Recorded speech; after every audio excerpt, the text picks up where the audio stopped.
Bismillahirrahmanirrahim. Assalamualaikum warahmatullahi wabarakatuh. Bismillah, alhamdulillah, binasta'inu ala umuri dunya waddin.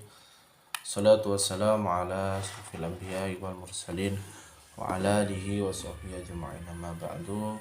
Bismillah, di sini saya Budi Cahyono dari Prodi PIB akan menjelaskan bagaimana tentang konsep barokah pada mata kuliah Tarbiyatul Manaqib. Langsung saja mengenai pembahasan pengertian barokah. Barokah dalam bahasa Arab adalah kenikmatan. Barokah dalam bahasa Arab juga mempunyai istilah lain yang yaitu mubarak atau tabarruk. Mubarak yang berarti yang diberkati dan tabarruk yang berarti meminta berkat. Barokah ini biasanya juga sering disebut dengan kata berkah.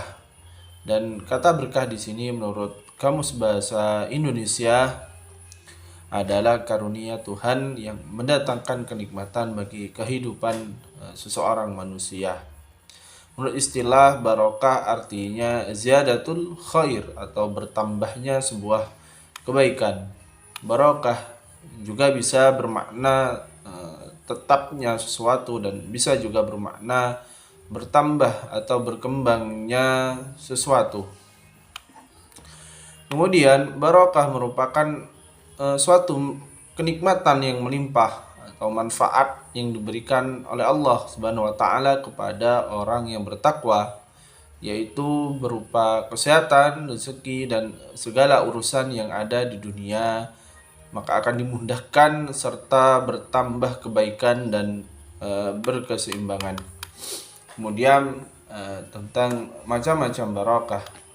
Barokah yang pertama yaitu barokah dari Allah Subhanahu wa taala. Sumber barokah dari Allah.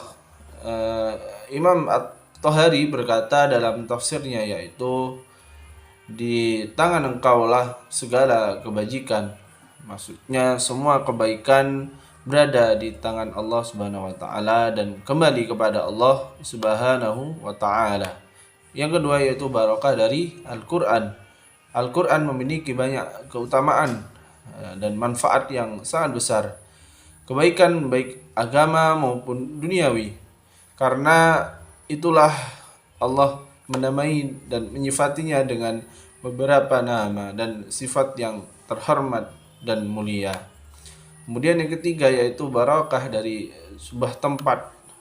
Dalam Al-Quran juga dijelaskan tentang tempat-tempat yang dianugerahkan barokah oleh Allah Subhanahu wa taala. Yang pertama diantaranya itu Masjidil Haram, di mana keutamaannya ketika kita sholat di Masjidil Haram lebih utama daripada 100.000 kali sholat di masjid-masjid yang lainnya. Kemudian Ka'bah, yakni rumah yang pertama kali dibangun oleh Allah untuk umat manusia.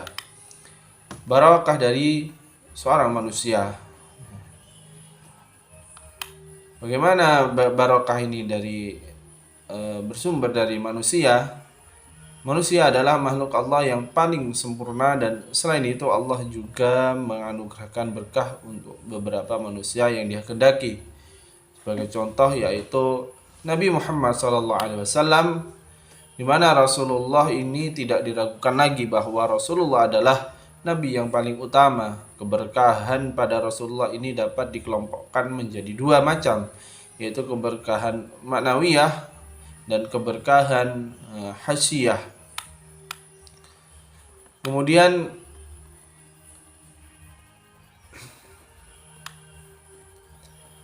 Rasulullah membuat air menjadi banyak dan keluar dari sela-sela jari jemarinya. Ini salah satu contoh dari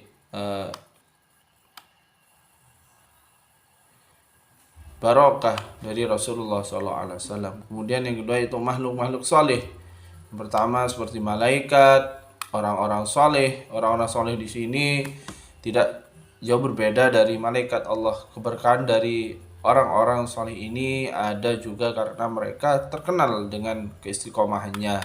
Jadi karena sebab keistiqomahnya maka timbullah dia menimbulkan sebuah barokah bagi manusia yang lain. Kemudian barokah dari waktu, di antara waktu-waktu yang diberkahi di antaranya yaitu bulan Ramadan, kemudian Lailatul Qadar, dan juga hari-hari tasyrik.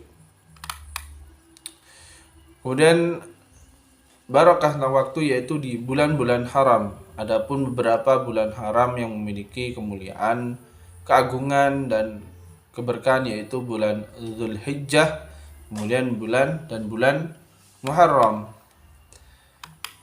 Bagaimana cara mendapatkan barokah? Dari penjelasan sebelumnya dijelaskan bahwa berkah adalah kebaikan yang terus bertambah dan tidak selalu tentang hal yang bersifat material, namun bisa juga kebaikan yang bersifat spiritual, kesehatan, kebahagiaan dan sebagainya. Tentu saja hidup dengan keberkahan dari Allah Subhanahu wa taala adalah kunci yang hal utama. Bagaimana cara yang pertama yaitu adalah bertakwa kepada Allah Subhanahu wa taala. Salah satu cara mendapatkan berkah adalah dengan bertakwa kepada Allah Subhanahu wa taala, menjauhi segala larangannya. Kemudian yang kedua yaitu mencari harta dengan cara halal, dengan cara yang baik.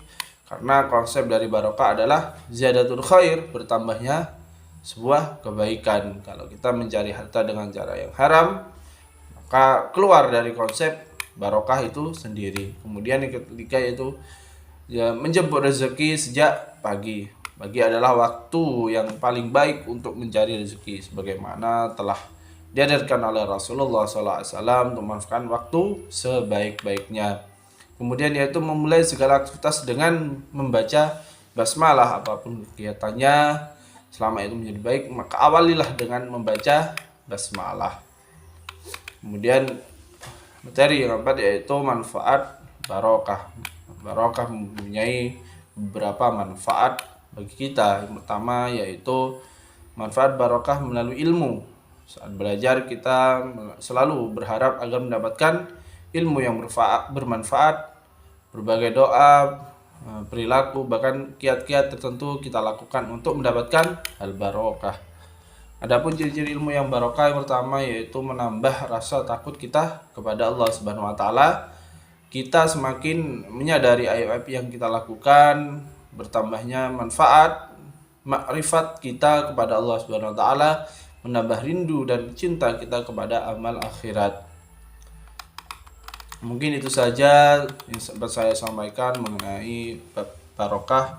Kurang lebihnya mohon maaf. Wassalamualaikum warahmatullahi wabarakatuh.